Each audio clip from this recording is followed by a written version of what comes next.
Hello friends, नमस्कार। स्वागत है आप सभी का वर्मा 24 क्लासेस के अंदर। और आज हम एक बहुत ही महत्वपूर्ण वीडियो लेकर के आपके साथ हैं। और इस वीडियो में हम डिस्कस करेंगे मगध महाजनपद के बारे में।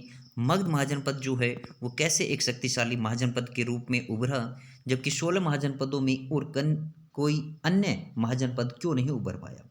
तो यहाँ पर आज इसके बारे में हम जानेंगे। जैसा कि हमने पीछे जाना था, पिछली वीडियोज़ के अंदर हमने महाजनपद के बारे में जाना था, 16 महाजनपदों की कहानी के बारे में जाना था। तो उनमें हमने जाना था कि इनकी जानकारी हमें कहाँ से मिली है। एक बौद्ध ग्रंथ है अंगुत्तर निकाय, वहाँ से हमें इनकी जानकारी प्राप्त होती है 16 महाजनपदों की। दूसरी एक पुस्तक हमारी जो कि जैन धर्म से संबंधित है, भगवती सूत्र, वहाँ से हमें इनकी जानकारी मिलती है।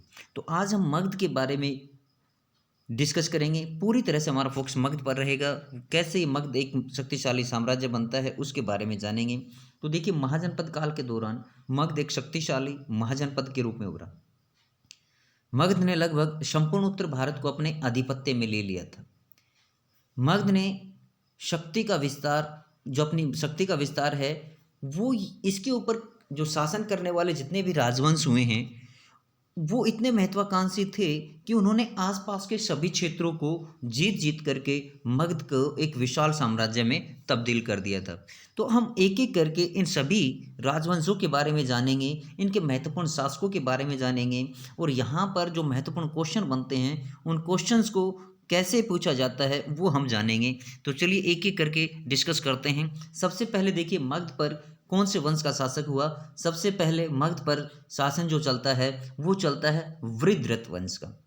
जी हाँ, इस वृद्धरथ के नाम पर ही इस वंश का नाम क्या था, वृद्धरथ वंश। यही मगध का सबसे पहला, जो एक तरह से देखे जाए विस्तारवादी जो शासक था वो यही था।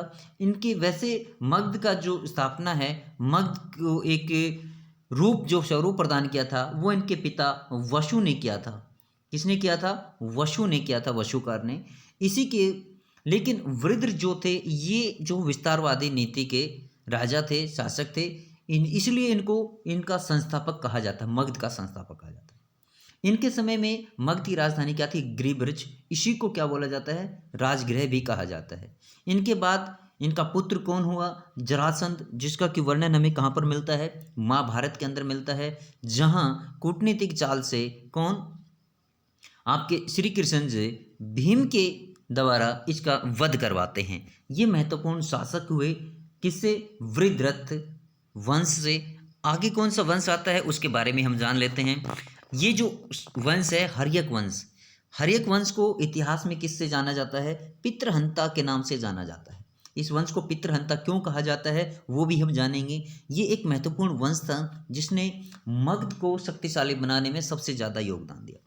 मगध पर शासन करने वालों में हर्यक वंश महत्वपूर्ण राजवंशों में से एक रहा है। बौद्ध ग्रंथ है महावंश। देखिए, बौद्ध ग्रंथ आपके दो महावंश हैं। ऐसे काफ़ी पुस्तकें हैं, जैसे हमने जाना था अभी कौन सी, अंगुत्तर निकाय है, ठीक है। इनके अनुसार, महावंश के अनुसार, इसका संस्थापक कौन है? भट्टी। भट्टी नामक का जो शासक था, जो कि बिंबिसार का पिता माना जाता है। इन्होंने जो है इस के अंदर महत्वपूर्ण योगदान दिया था। कई जगह पर हम क्या मानते हैं कि बिंबिसार को हर्यक वंश का संस्थापक मानते हैं, लेकिन नहीं, बिंबिसार को 15 वर्ष की आयु में गद्दी पर बैठाया था इनके पिता ने। तो इस तरह से हम कह सकते हैं कि जो हर्यक वंश का शासक बिंबिसार से पहले कोई ना कोई था। तो ये जो बिंबिसार है ये एक विस्तारवादी नीति वाला शासक सिद्ध हुआ, इसलिए इनको हर्यक वंश का वास्तविक संस्थापक कहा जाता है। देखिए, संस्थापक और वास्तविक संस्थापक में अंतर होता है। यानी जो शक्ति का प्रयोग करके अपने राज्य का अधिक विस्तार करता है उसको वास्तविक बोला जाता है, और जो उसकी स्थापना करता है वो उसका संस्थापक कहलाता है। इन्होंने अपना राज्य कब संभाला? 544 ईस्वी में इन्होंने अपनी ये गद्दी पर बैठे थे, 544 ईस्वी पूर्व के अंदर, ठीक है। अब इनसे संबंधित कुछ महत्वपूर्ण जानकारियां हम हासिल कर लेते हैं। देखिए, ये कौन थे? देखा जाए तो ये बौद्ध धर्म का अनुयायी था, बौद्ध धर्म को मानने वाला था, महात्मा बुद्ध का समकालीन था। महात्मा बुद्ध को क्या बोला जाता है? लाइट ऑफ एशिया भी बोला जाता है। देखिए, हमने यहाँ पर लाइट का सिंबल लगाया तो इनको लाइट ऑफ एशिया कहा जाता है।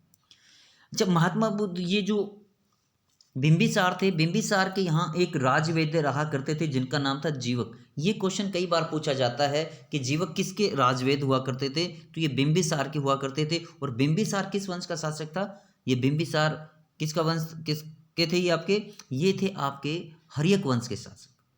तो ये महात्मा बुद्ध जब बीमार हुए तो उनकी सेवा के लिए इन्होंने अपने जो राजवैद्य थे जीवक उनको भेजा था, ठीक है, इलाज के लिए। वहीं पर जो अवंती के राजा थे प्रद्योत, जब इनको पीलिया रोग हो गया था, पांडु रोग को पीलिया रोग भी बोलते हैं। देखिए यहाँ पर ये बिस्तर पर लेटा हुआ है, तो इस रोग से पीड़ित हो गया था, तो उनकी सेवा के लिए भी इन्होंने जीवक को भेजा था। इस प्रकार से एक तरह से देखा जाए तो जो बिंबिसार था उन्होंने हर तरह से सभी प्रकार की नीतियों का इस्तेमाल करके क्या किया था? अपने साम्राज्य का विस्तार किया था। वैवाहिक संबंध भी आगे चल करके स्थापित करते हैं काफ़ी वंशों के साथ, तो उनकी सेवा के लिए भी इन्होंने भेजा था। अपनी साम्राज्यवादी नीति के अनुसार इन्होंने अंग का जो राजा था ब्रह्मदत्त को हराकर अंग को मगध में मिला लिया था। अंग को मगध में मिलाया। इस प्रकार से बिंबिसार ने राजगृह को का निर्माण करके फिर उसको क्या बना लिया? अपनी राजधानी बनाया था। अब मगध पर जो बिंबिसार का शासन देखें तो कितने वर्षों तक इन्होंने शासन किया? मगध पर लगभग इन्होंने 52 वर्षों तक शासन किया। इस दौरान बिंबिसार ने मगध का विस्तार करने के लिए वैवाहिक संबंधों का भी सहारा लिया। इन्होंने कौशल नरेश जो प्रसेनजीत थे उनकी बहन थी महाकोशला, उस महाकोशला से विवाह किया। वहीं पर जो वज्जी है, वज्जी की राजधानी क्या थी? वैशाली। वैशाली के यहाँ चेतक राजा थे, चेतक की बहन पुत्री थी चलन्ना, उससे विवाह किया। देखिए हम यहाँ पर देखें, जो चेतक की बहन थी त्रिशला का विवाह हुआ था किसके साथ? जो महात्मा बुद्ध के जो पिता थे सिद्धार्थ, उनके साथ हुआ था। सिद्धार्थ के साथ उनका विवाह हुआ था। इस प्रकार से जो महात्मा बुद्ध थे वो चेतक के क्या थे? चेतक उनके मामा लगते थे, भांजा थे। और चेतक की पुत्री का विवाह चलना का किससे हो गया? बिंबिसार से हो गया। और बिंबिसार ने जब महात्मा बुद्ध जी बीमार हुए तो उनके वहाँ कौन भेजा? अपने जीवक जो उनका राजवैद्य था उसको भेजा। तो इस प्रकार से देखा जाए तो इनके कुछ रिलेशन थे जिसकी वजह से इन्होंने ये सब किया था। वहीं पर मध्य देश जो आजकल काशी वाला जो एरिया है उसकी राजकुमारी थी क्षेमा, उससे विवाह किया बिंबिसार ने।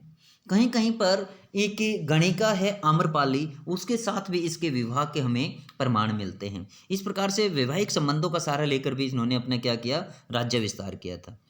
वहीं 493 ईस्वी के अंदर 493 के अंदर क्या हुआ कि अजातशत्रु जो कि बिंबिसार का पुत्र था, उसने बिंबिसार की हत्या करके वो खुद शासक बन गया।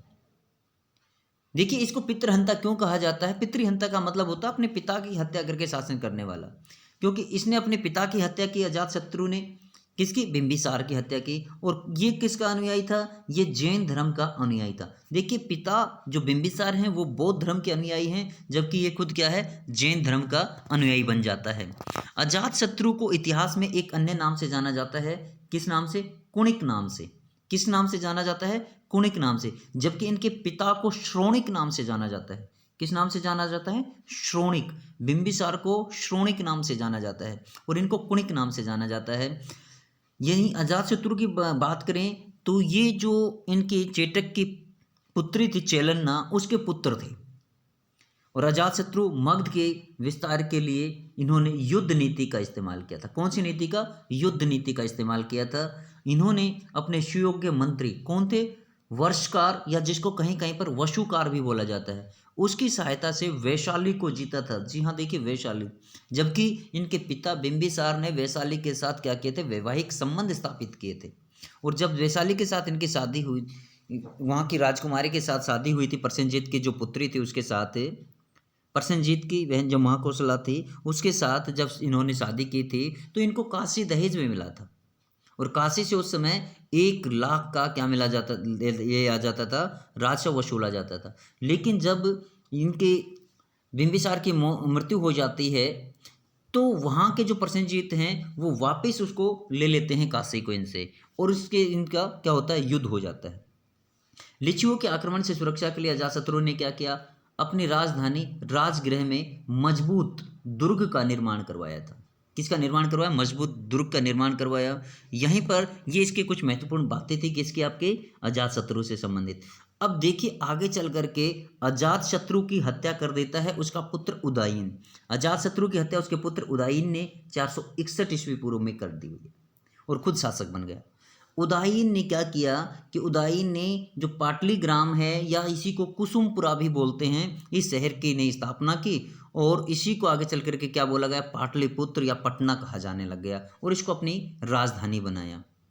उदयन भी किसका अनुयायी था? जैन धर्म का फॉलोवर था, जैन धर्म को मानने वाला था। हर्यक वंश का यदि हम अंतिम शासक की बात करें तो उदयन का पुत्र था नागदाशक। उदयन का पुत्र था नागदाशक जिसने 412 ईस्वी तक शासन किया था। कब तक शासन किया? 412 ईस्वी तक शासन किया। इन्हीं का एक अमात्य हुआ शिशुनाग। कौन था इनका अमात्य? शिशुनाग। अब देखिए यहाँ पर क्योंकि ये सभी नागदाशक ने क्या किया, नागदाशक ने उदयन की हत्या कर दी, उदयन की हत्या करके नागदाशक शासक बना, तो इस प्रकार से ये वंश क्या कहलाया? पितृहंता वंश कहलाया। पितृहंता यानी सभी शासकों ने अपने अपने पिता की हत्या करके सत्ता को हथियाया था। इसलिए जो जनता थी वो इनसे नाराज हो गई और जनता ने नागदाशक को हटा करके किसको? शिशुनाग को, जो इनका अमात्य था, जो इनका एक तरह से सेनापति था, उसको गद्दी पर बैठा दिया। और इस प्रकार से तीसरा वंश आ जाता है किसके ऊपर? मगध के ऊपर शासन करने वाला नागदाशक, शिशुनाग। शिशुनाग वंश इसने क्या किया था? जो अंतिम राजा था किसका? हर्यक वंश का, नागदाशक, उसको पराजित करके, उसको हराकर, उसको मार करके गद्दी पर ये बैठा था। शिशुनाग वंश का संस्थापक शिशुनाग था, हर्यक वंश का अमात्य था।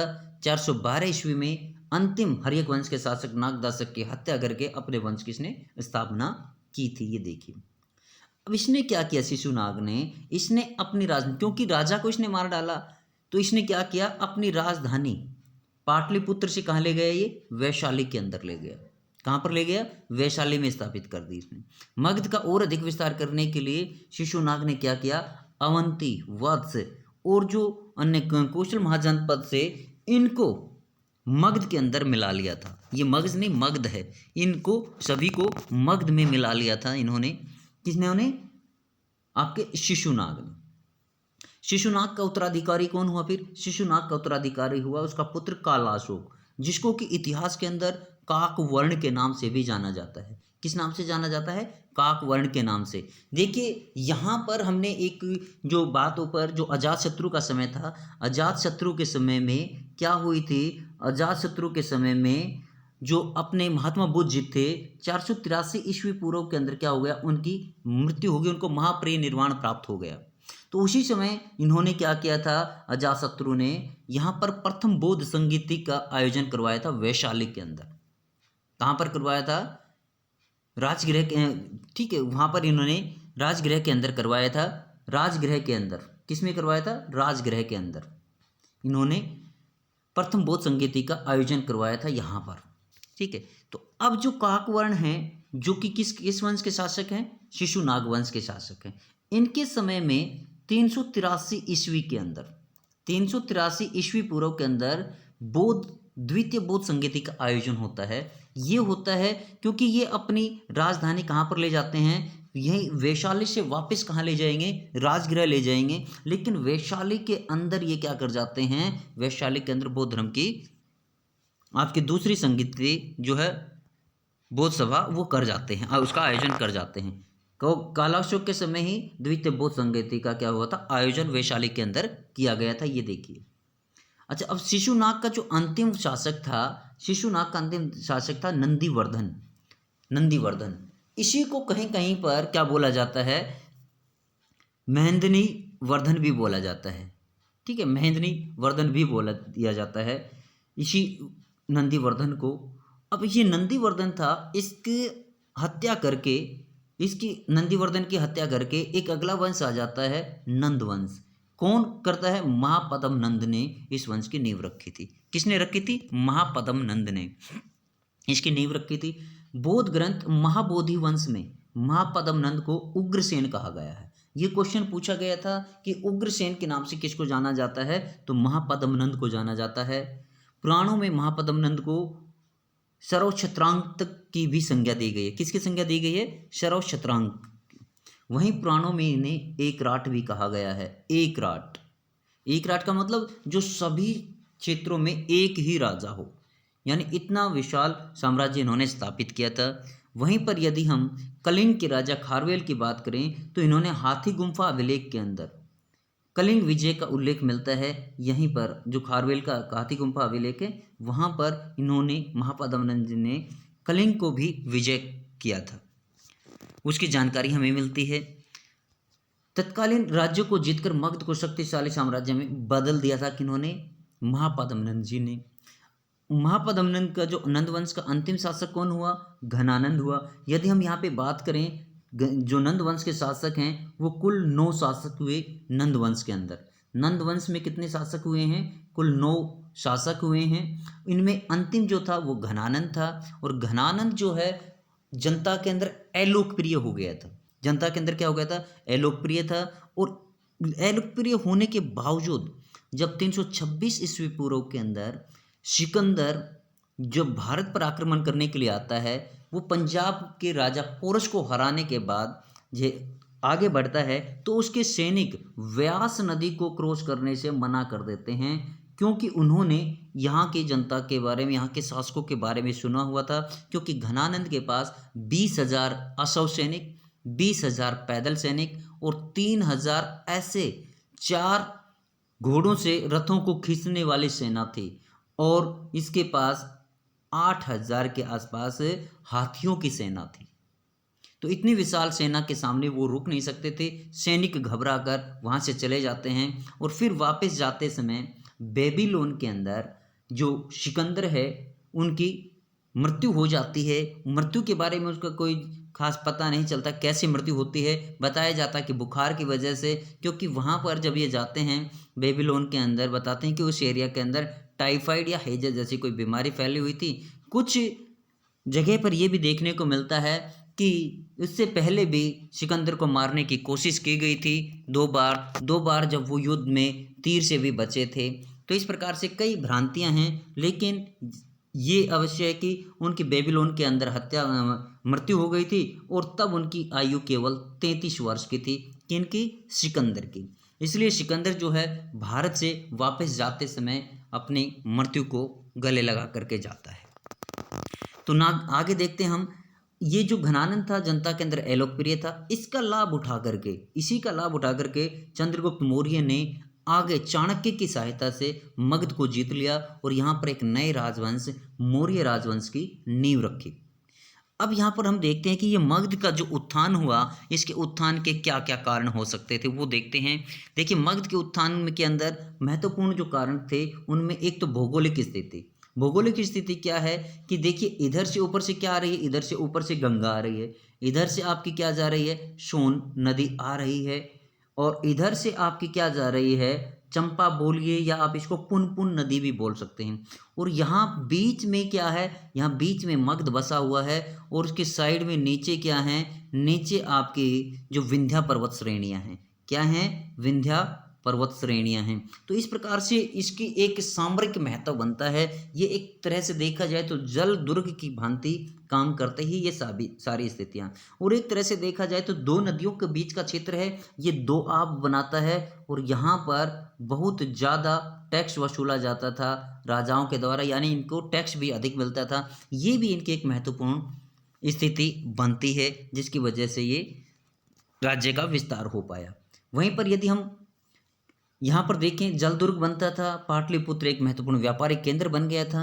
सैन्य संगठन की बात करें तो सेना के अंदर पैदल सैनिक थे, आपके घुड़सवार सैनिक थे, हाथी सेना थे, ये सभी इसके अंदर मजबूत स्थिति को बयां करते थे। मगध की सेना काफ़ी शक्तिशाली थी। मगध की सेना में हाथियों का प्रयोग किया जाता था।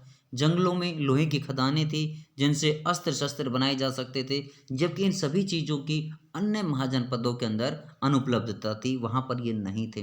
वहीं पर एक बात और इनके अंदर जो सबसे महत्वपूर्ण है, और जो इसको सबसे महत्वपूर्ण बनाती हैं, इसको और शक्तिशाली बनाने में सबसे ज़्यादा योगदान रहा शासकों का। क्योंकि जिस पर जितने भी राजवंशों ने शासन किया वो सभी के सभी शासक कैसे थे, महत्वाकांक्षी थे, साम्राज्यवादी विचारधारा के थे। सभी ने यहीं पर यदि हम अजातशत्रु की बात करें तो अजातशत्रु ने युद्ध के अंदर जो सबसे भयानक जो अस्त्र शस्त्र होते हैं, रथमूसल हो गया, महाशिला कंटक हो गया, ऐसे हथियारों का इस्तेमाल उन्होंने युद्ध के अंदर किया था। क्योंकि अजातशत्रु पहला शासक था जिसने अपने पिता के विपरीत युद्ध नीति को अपना करके क्या किया था, वहाँ पर वैशाली आदि क्षेत्रों को अपने राज्य में शामिल किया था। तो ये मगध के बारे में हमने एक महत्वपूर्ण जो टॉपिक था वो डिस्कस किया, जिससे महत्वपूर्ण क्वेश्चन बनते हैं वो हमने डिस्कस किए। तो इससे संबंधित यदि आप और वीडियो चाहते हैं और जो भी साथी भी अपने चैनल पर नए विजिट है उनकी, तो वो और अधिक महत्वपूर्ण जानकारी वाले वीडियो अगर जो देखना चाहते हैं तो वे वीडियो को क्या कर सकते हैं, सब्सक्राइब कर सकते, वीडियो को लाइक करें, चैनल को सब्सक्राइब करें, ताकि समय पर आपको हमारे द्वारा जो भी वीडियो अपलोड किए जाते हैं उनकी जानकारी मिल जाए। तो आज के लिए वीडियो में इतना ही। Thank you, have a nice day.